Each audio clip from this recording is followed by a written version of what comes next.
Holy cow! How you doing, guys? You're gonna. I think you win.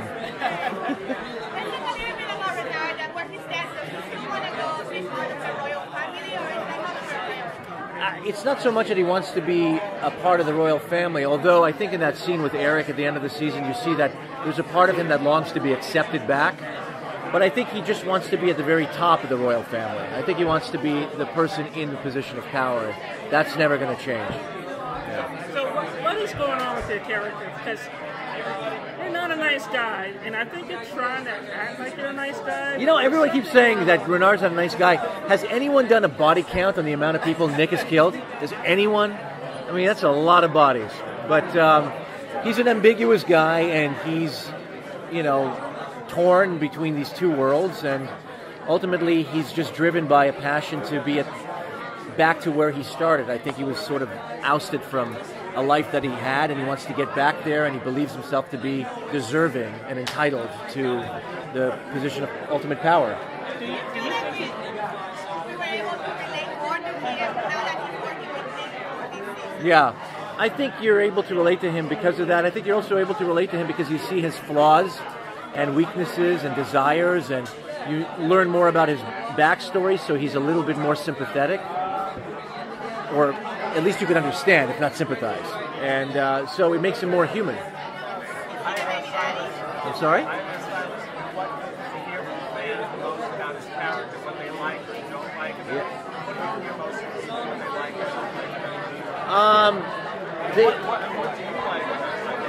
I find it funny that people always kind of assume or call him the bad guy when, you know, I think viewers actually like rooting for the bad guys. And so, they kind of go, oh, we're doing this stuff, but you're actually attracted, we hope he's good. I'm like, no, you don't. You don't really hope he's good. You want him to be bad, trust me. Because the worse he is, the more attracted you are to this character. I want you to be good. You don't want me to be?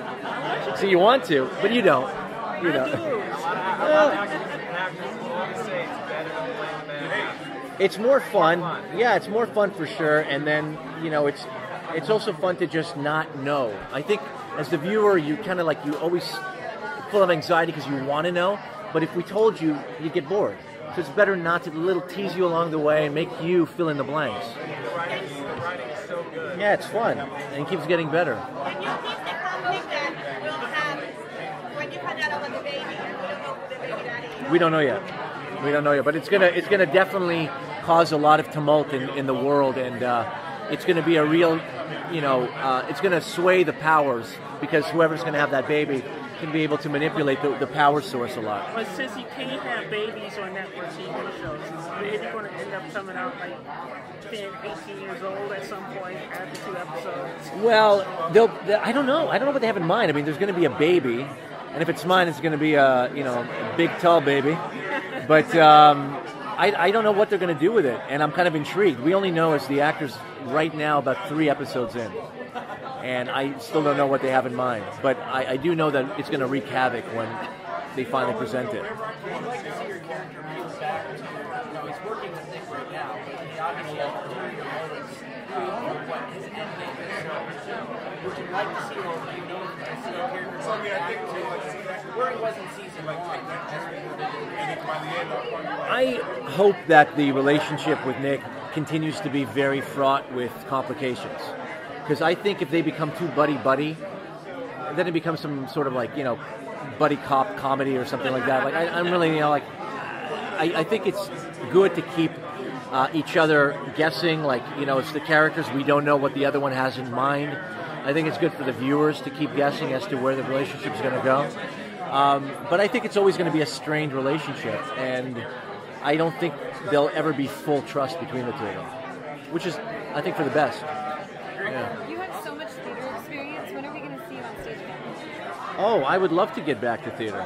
I was offered to do Othello in Portland, and sadly because of production, yeah, I know. But sadly, production would overlap, so I can't do it. But I would love to get back to theater.